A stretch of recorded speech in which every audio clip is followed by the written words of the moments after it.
Assalamu alaikum warahmatullahi wabarakatuh. Kam jirtu kabajamtoota fi jaalatamtoota hordoftoota gabayaa tuubii akkuma beekamu kun gabayaa tuubii jechuudha. Gabayaan tuubii kana duras meeshaalee Itoophiyaa keessatti argamanii odeeffannoo isaa gatii isaa fi iddootti argamu hunda isaa isin biraan kan gahaa tureen yaadattu. Egaa guyyaa har'aasii gaafii keessan irratti hundaa'uudhaan meeshaa amma suuraa irratti argaa jirtan kana qabadhee isinii dhufee jira. Warroon yeroo jalqabaatiif gara YouTube channel keenyaa dhuftan subscribe gochuu hin dagatinaa, hiriyoota keessan biraan ga'uuf share godhaa, like godhaatiin jajjabeessa. Egaa odeeffannoo kana wajjin odeeffannoo kana isin biraan kan ga'an Ibrahim Buriitii hanga xumura qophii keenyaatti wajjin turaan affeerra kenna.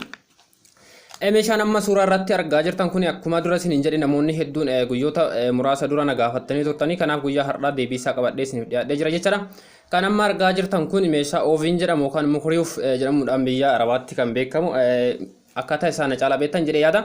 Egaa meeshaan amma argaa jirtan kun kan isin biraan gahu gatii isaa fi iddoo itti argattani akkasumas lakkoofsa bilbilaa ittiin argattani waan lakkoofsa bilbilaa irratti bilbiltanii meeshaa kana isiniif fiduu danda'an isin biraan gaha jechaadha. Kanaaf immoo isin hanga xumura qophii keenyaatti yoo waliin turtan odeeffannoo meeshaa kana haaluma salphaan isin biraan gaha. Kana qofa osoo hin taane meeshaa biraas dabalataan qabadhee isiniif dhiyaadhee jira. Egaa isin na hordofaa isin jira. Akkuma isin jedhe meeshaan amma argaa jirtan kun oovin kan jedhamu kun elektirikiidhaan dalaga. Wantoota hedduu hojjechuudhaaf nu fayyada jechuudha. Mana keessatti wantoota akka piizaa, baargarii, saanduuchii fi aroostofaa hojjechuudhaaf nu tajaajila jechuudha. Iddoo jala irratti bakka banaa amma argaa jirtan kanatti fakkeenyaaf like akka margaa jirtan kanatti jechaadha kan dalagame keessa isaa jira. Iddoo kanatti wantoota akkasii kan tokko qofa baasus jira akka margaa jirtan kana. Inni amma margaa jirtan kun ammoo yeroo tokkotti sadi nu baasuu danda'a jechaadha. Kanaaf wantoota akka amma isin jedhe piizaa, baargarii, saanduuchii fi aroostofaa hojjechuudhaaf nu gargaara jecha. Egaa meeshaan kun iddoo isin jirtanitti isin dhufuu danda'a jechaadha. Ho'isaa meeshaa kana humna mabiraatii fayyadamna. Humna mabiraatii yoo fayyadamnu meeshaan kun ho'isaa akka meeshaa kana nu jala hin miinee fi humna elektirikaa mana keenya keessa jiru akka hin miineef hammi humna elektirikaa inni barbaadu xiqqaa kan ta'e jechaadha. Meeshaa baay'ee tokko filatamaadha.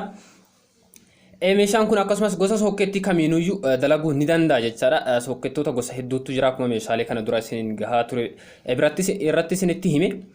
Gosa sokkeettii kamiinuyyuu yoo fayyadamtan itti tajaajilamuu dandeettan jechaadha. Humna mabiraatii yookaan humna elektirikaa olaanas kan hin gaafanne jechaadha. Namni kamuyyuu fakkeenya magaalaa tokko keessatti haala biyya keenya humna elektirikii baay'ee dadhabaadha.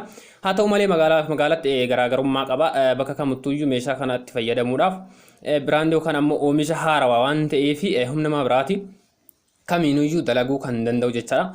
Humni mabiraatis yoo dadhabe meeshaa kana akka nu jalaa hin gubne siistema isaa irratti kan hojjetametu jira jechaadha. Hojii dhaaba malee meeshaan kun homa tokkollee ta'uu hin danda'u. Wanta siistema ho'a to'atu meeshaa kanarratti kan dalagame jechaadha. Kanaaf nu jalaa gubata jennee wanti yaannu fi humna mabiraatii mana keenya nu jalaa miidha jennee wanti yaannu tokkollee hin jiru. Bifa haarawaan kan dalagame jechaadha. Iddoo barbaaddanitti fuutanii deemtanii itti tajaajilamuu dandeettanii ulfaatina baay'ee kan hin qabne kilaasii mana keessan keessa kilaasii tokko gara kilaasii biraatti geessitanii itti fayyadamuu dandeettanii yeroo mana iddoo jireenya keessanis jijjiirattanii iddoodhaa iddootti socho'uudhaaf haalli isaa mijaa'aa kan ta'e jechaadha. Baay'ee kan nama hin rakkifne. Kanaaf iddoo kamiyyuu keettanii itti fayyadamuu dandeettanii xiqqaadhas iddoo baay'ee hin barbaadu jechaadha. Iddoo kamittuyyuu itti tajaajilamuu dandeenya. Qulqullina waan eeggatuuf fakkeenya gubbaa isaa irratti xuraawaan garaagaraa yoo jige ofuma isaatii siistema qulqulleessuu qaba jechaadha. Humna elektirikii fayyadamuudhaan xuraawaan garaagaraa gubbaa isaa irratti fakkeenyaaf yeroo waa hojjennu kan balleessitu jira.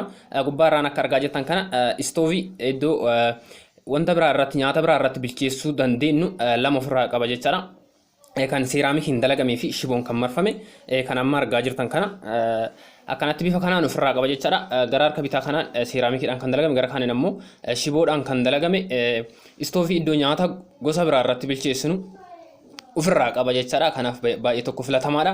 Akka amma argaa jirtan kanatti bitachuu yoo barbaaddani qarshii 4,000 yoo qopheessitan haaluma salphaan meeshaa kana guyyoota muraasa booda harka keessaniin gaachuu dandeettani. Lakkoofsa bilbilaa fuula iskiriinii irratti amma argaa jirtan kanaan yoo bilbiltani iddoo isin jirtan kamittuyyuu isiniif geeffamuu ni danda'ama jechaadha. Yoo bilbiltan haaluma salphaan baasii gatii ittiin bittan 4,000 irratti qarshii tokko osoo isinitti hin dabalamin iddoo isin jirtan kamittuyyuu isiniif dhufuu ni danda'a. Kanaaf qarshii 4,000 yoo qopheessitan meeshaa kana haala salphaadhaan harka keessaniin gaachuu dandeettani. Meeshaa baay'ee tokko barbaachisaa fi itti fayyadamuudhaaf haalli isaa baay'ee tokko mijaa'aadha jechaadha. Humna namaas qusachuu fi yeroo muraasa keessatti wanta hojjechuu barbaanne hojjetee nu baasuu danda'a jechaadha. Kanaaf namoonni kana dura meeshaa kana nu dhiyeessii jettaniiti gaafii na gaafachaa turtan haalli isaa kunoo kana fakkaata haalli itti fayyadama isaas kana fakkaata duuba isaarraan yeroo cufamu kunoo akka amma argaa jirtan kana siistamoota ittiin cufnuuf bannu hanga sadarkaa 3 ofirraa qaba bifa kanaan istoofii kubbaa isaarratti hojjetamu kan seeraamikii qofa yookaan ammoo shakilaa qofaan kan dalagames yoo barbaadan filannoo keessan irratti hundaa'uudhaan bitachuu dandeettanii bifa akka kan amma dura isinitti mul'ise kana gosa tokkoon istoofii cinaa tokko seeraamikii cinaa tokko namootuyyuu shiboodhaan kan dalagame filattanii bitachuu dandeettan jechaadha. Kun ammoo filannoo keessan irratti hundaa'a. Kanaaf wanti isin rakkisu tokko illee hin jiru. Bifa kanaan meeshaa kana gatiin isaa qarshii 4,000 akkuma isiniin jedheen bitattanii itti fayyadamuu dandeettan jechaadha.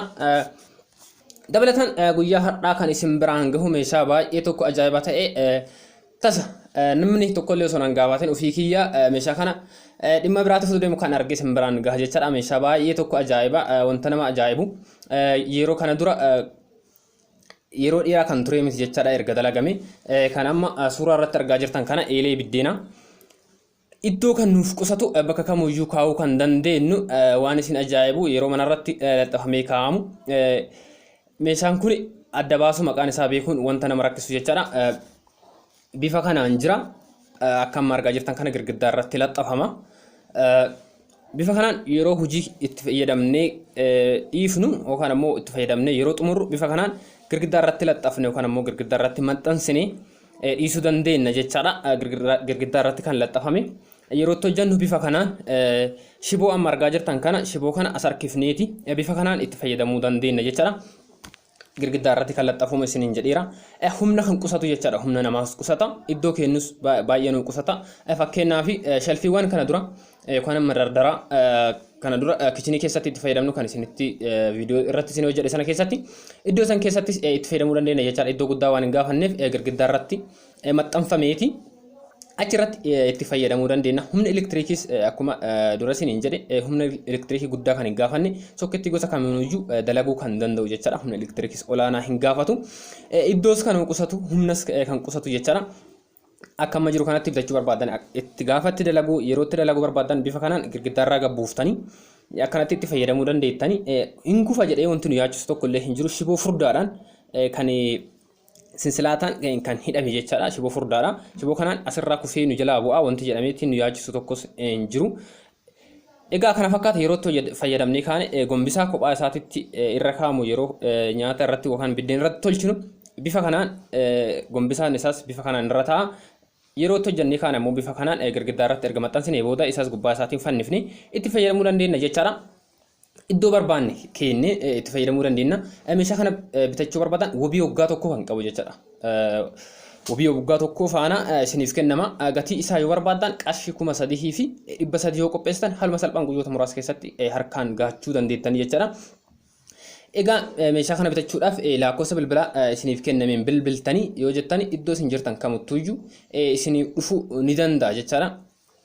Wanti isin rakkisu tokko isin jiru gatii qarshii kana qofa qopheessitan baasii tokko malee qarshii 3,300 ittiin bitamuun ala baasii tokko illee odoo isin hin gaafatin iddoo isin jirtanitti dhufanii isinii hojjechuu danda'an jechaadha. Dabalataan kan amma argaa jirtan kun bifa kanaan kan jiru odoo hin siileeffamin kan gurguramus jira. Haalli isaas akka isin hin rakkifneef kan siileeffame irratti hojjetame erga jedhame booda achitti kan siileeffame jira irratti hojjettanii ilaallamee bitachuu dandeettan jechaadha. Meeshaa baay'ee tokko bareeda.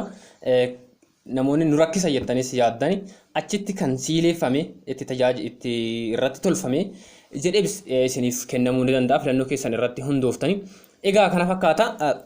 Meeshaa kana bitachuudhaaf iddoo isin jirtan kamittuyyuu isiniif fidu qarshii 3,300 yoo qopheessitan haaluma salphaan isinii dhufuu danda'a jechaadha.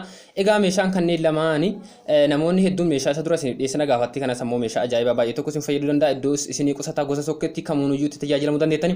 Meeshaalee kanneen lachuuyyuu yoo bitattanii wabii waggaa tokko faana isiniif kennama. Kanaaf meeshaaleen kanneen guyyaa har'aa kan isinii dhiyeessee odeeffannoon isaa kanuma hangammaa isin biraan gahaa ture jechaadha. Meeshaalee kana boodas bitachuu barbaadan yoo jiraate كومنتي جلت نوبر ستانيتي سنف ندي سنا أو في كناس مشاكنا اسم فيدا كان جنة سنف سنا اسنا موتو جو سبسكرايب وشران ما تكينا تعاون توتاني يرو تأثرت تجد ديف نكون أكسم براجه هوفي سبسكرايب وقوتاني هل مثلا بان فيدا موتاتني هريوتك سن برانس شير قد آتي برانجها وانتو تكاموجو حالا بزين سيرت تكون درسين انجري اغويوتا مراسة درسين تيهيمي وانتا غافتا يوجرات وان كاموجو نغافتا ديبيسا سيسو رموتو نوتي كوبي رجيتنا كناف وديفنن غويا هردا اسيني فيسي كانو مهنغما خردفا ترتاني ورني جوري الكباتب غرا يوتيوب channel كينا لفتن سبسكرايب غوجو هند اكن دغني هنگا فيديو براتين ولتي ديبنوتي نغانو ترانا گيني كينا بكون جرتانيت سينا